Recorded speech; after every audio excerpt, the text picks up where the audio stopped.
बिस्मिल्लाहिर्रहमानिर्रहीम। अस्सलाम वालेकुम। मेरा नाम है वकास कलीक और स्मार्ट सोलर की आज की वीडियो में मेरे साथ खुरम साहब हैं। खुरम साहब का ताल्लुक न्यू एज केबल से है।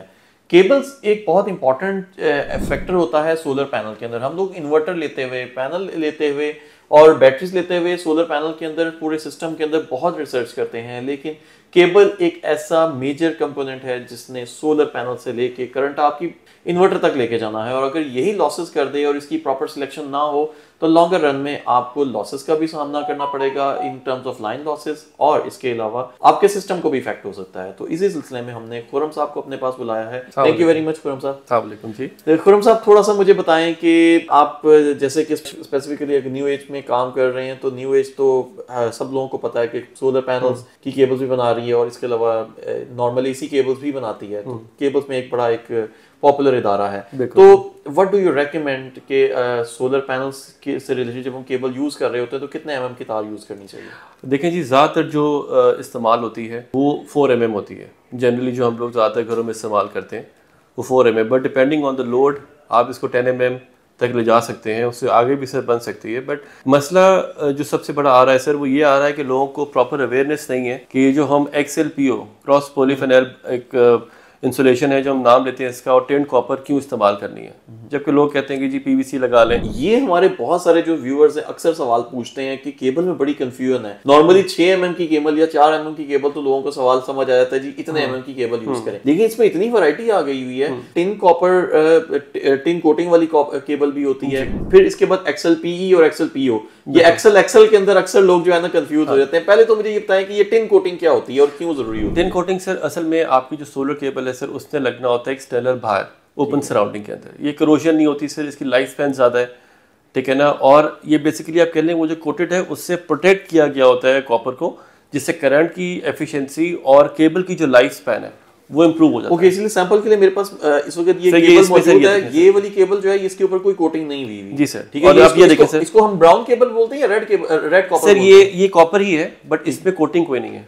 ये ओपन कॉपर है। और ये जब हम ये टिन कोटेड है सर, ये टिन कोटेड केबल है। ये इसके ऊपर जो कोटिंग हुई है सिल्वर सर, ठीक है, ये टिन कोटेड है। तो this ensures more conductivity as well, या सिर्फ ये वेदर से इफेक्ट करता है? सर कंडक्टिविटी, लाइफ स्पैन और इसकी जो एफिशिएंसी है वो बेहतर है। ओके, तो खुरम साहब का ये कहना है कि आप जब भी अपने पास सोलर पैनल्स के लिए केबल इस्तेमाल करें तो वो हमेशा टिन कॉपर वाली इस्तेमाल करें। इसके बाद मुझे बताएं कि ये जो XLPE और XLPO है ये क्या होती है, और PVC, डबल PVC का क्या एडवांटेज होता है? सर PVC एक जनरल वायरिंग वाली केबल है जो कि आपके ज़्यादातर इन वॉल्स के अंदर, दीवारों के अंदर जो वायरिंग होती है वहाँ पे इस्तेमाल होती है। उसके अलावा आपका जो XLPE है सर वो भी ज़्यादातर उसका भी इस्तेमाल यही है, बट ये XLPO खास ओपन सराउंडिंग, बिकॉज आपकी जो सोलर सारा सेटअप लगना है वो बाहर से अंदर उसने आना है। तो वो जो बाहर वाली केबलें हैं उनके लिए हमेशा लोग बोलते हैं कि ये इस्तेमाल किया जाए, और उसको XLPO यूज करना है। XLPO sir, XLPO। और आपका जो इंटरनेशनल स्टैंडर्ड है सर, जो आपका ISO सर्टिफाई करता है जिस चीज़ को, वो यही है कि XLPO इस्तेमाल की जाए। अच्छा, मुझे ये बताएं कि XLPE और XLPO हमें समझ आ गई कि एक तो टिन कोटेड होनी चाहिए और XLPO होनी चाहिए, which is the most recommended version. बिल्कुल जी। और मेरे ख्याल से सबसे एक्सपेंसिव वर्जन भी यही होती है इसकी। नहीं सर, एक्सपेंसिव नहीं है। अच्छा, इससे ऊपर कौन सा वर्जन? ये उसी रेट पे है जिस रेट पे XLPE होती है। अच्छा, स्लाइड डिफरेंस है, बट लोग उसको बहुत ज़्यादा समझते हैं। असल में हमारे सिर्फ लोग समझते हैं कि कोई चीज़ अगर अच्छी दिखाई जा रही है तो महंगी है। वो महंगी नहीं है सर, वो उसी प्राइस से मिल रही है। अब PVC वाली केबल और XLPO सर, इनके रेट्स में ज़्यादा डिफरेंस नहीं है। ओके, अच्छा, अब मुझे बताएं कि XLPE और XLPO बेसिकली स्टैंड फॉर, ये कोई केमिकल कंपोजिशन डिफरेंट होती है? जी बिल्कुल सर, ये क्रॉस पॉलीफिनाइल है, ठीक है, और एक क्रॉस पॉलीएथिलीन है। ओके, ठीक है ना। इनकी अपनी स्पेसिफिकेशंस है, अगर आप चाहें इनको डिटेल में स्टडी करना तो आप जाके नेट पे स्टडी भी कर सकते हैं। इनकी अपनी क्वालिटी है। और ये जो XLPO है इसका जो मेन रीजन है, बेनिफिट है, दैट इज कि करोजन फ्री है सर।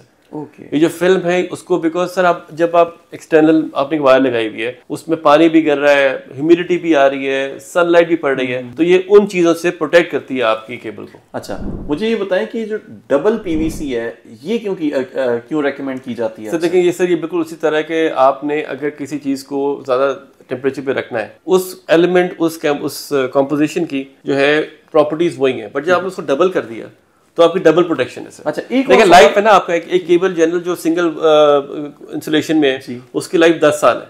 मैं आपको मिसाल देता हूँ, अगर आपने डबल सिक्योरिटी करी तो वो 30 साल पहुंच जाएगी सर। That's great. 10-20 पे नहीं, वो 30 पे जाएगी, बिकॉज एक इंसुलेशन ने अंदर वाले इंसुलेशन को डबल प्रोटेक्ट किया हुआ है। अच्छा, अच्छा। और करंट कंडक्टिविटी और प्रोटेक्शन डबल है उसकी। ओके अच्छा, अक्सर ये लोग को ये भी समझ रहे होते हैं कि जब हम 6 mm की तार की बात कर रहे होते हैं तो 6 mm क्या वो बाहर से हम उसके डायमीटर को चेक कर रहे होते हैं या अंदर जो नंबर ऑफ उसके स्ट्रैंड्स हैं या अंदर जो स्ट्रिंग्स हैं उनकी थिकनेस को क्या चेक टोटल डाया होता है sir. Total dia 6 mm consider होता है जी। और अंदर वाले diameter regardless of that fact वो उसकी एक कॉम्पोजिशन होती है, जब आप आईएसओ पे जाएंगे वो उसी कॉम्पोजिशन के हिसाब से होते हैं। खुरम साहब मुझे ये बताएं कि फाइनली फिर सोलर के लिए इतनी सारी वैरायटी है तो उसमें से कौन सी रिकमेंडेशन होगी आपकी? सर मेरे ख्याल में अगर आप मुझसे पूछें, जितना मेरा तजुर्बा है सर, XLPO ठीक है, टेंट कॉपर फ्लेक्सिबल सर इस्तेमाल की जाए। बेशक आप किसी भी कंपनी से लें, डेफिनेटली मैं एक न्यू एज कंपनी को रिप्रेजेंट कर रहा हूँ, ठीक है sir, which is basically the biggest and has the most credible name in the market. तो मैं बोलूँगा न्यू एज। ये बताएं कि न्यू एज की केबल का रेट अक्सर मार्केट में जो मौजूद नॉर्मल जो ब्रांड्स हैं, अक्सर जो चलते फिरते ब्रांड्स हैं, उनसे इसकी प्राइस ज्यादा क्यों होती है? सर आप अक्सर लोग इसी वजह से फिर न्यू एज नहीं लगा पा रहे होते कि यार दिस इज डिफरेंस बहुत आ रहा होता है प्राइस। सर मुझे बात बताएं, आपको जब भी कभी प्राइस ज़्यादा होती है आपके दिमाग में सबसे पहली चीज़ क्या आती है? माइंड में तो ये आता है कि अच्छी क्वालिटी होगी, प्योर कॉपर होगा। सर यही चीज़ है जिसकी वजह से न्यू एज केबल का मार्केट में थोड़ा सा ये है कि महंगी है। बट सर यकीन माने, अभी मैंने रिसेंटली जितने भी काम किए हैं हमारा रेट से बहुत कंपेटिटिव है। ठीक है। और हमने बहुत से सर माशाल्लाह से मेजर प्रोजेक्ट, जिस तरह कतर में भी आपके अंडरलाइन केबल सारी हमने सर वहाँ पे प्रोवाइड की है, और वो सर हमने सारा सोलर स्टैंडर्ड के हिसाब से प्रोवाइड की है। That's great. अच्छा ये बताएं कि पहले पाकिस्तान में जो डीसी केबल होती थी इंपोर्ट भी होती थी, तो क्या इंपोर्टेड केबल्स बेहतर हैं या जो पाकिस्तानी केबल इस वक्त बना रहे हैं, जैसे आप न्यू एज को बना रहे हैं या फास्ट और पाकिस्तान केबल और बहुत सारे ब्रांड्स भी बना रहे हैं, तो क्या ये इंपोर्टेड वर्जन्स को कम्पीट कर पा रही हैं? सर देखिए, इसमें मेरा एक बड़ा एक सीधा एक नज़रिया है कि इंपोर्टेड और लोकल सर ये मैटर नहीं करता। मैटर ये करता है कि जो स्टैंडर्ड्स हैं, अगर प्रोडक्ट उसके हिसाब से बन रहा है सर, तो उसको तरजीह देनी चाहिए। बिकॉज सर देखें, प्रोडक्शन में ही बोलूँगा, हर बंदा कारोबार कर रहा है, बिजनेस कर रहा है, बट जो बंदे एथिकल बिजनेस कर रहे हैं सर, उनकी प्रोडक्ट को खरीदना चाहिए। तो स्टैंडर्ड्स पे अगर पाकिस्तान है या बाहर है, जो भी फॉल कर रहा है सर, कंपनी को उसे इस्तेमाल करना चाहिए। ठीक है, थैंक यू वेरी मच जी, बहुत इन्फॉर्मेटिव गुफ्तगू की खुरम साहब आपने, और मैं उम्मीद करता हूँ कि हमारे व्यूअर्स को इसके बाद आइडिया हो जाएगा कि कौन सी डीसी केबल उनको अपने सोलर सिस्टम में लगानी चाहिए। थैंक यू जी, थैंक यू।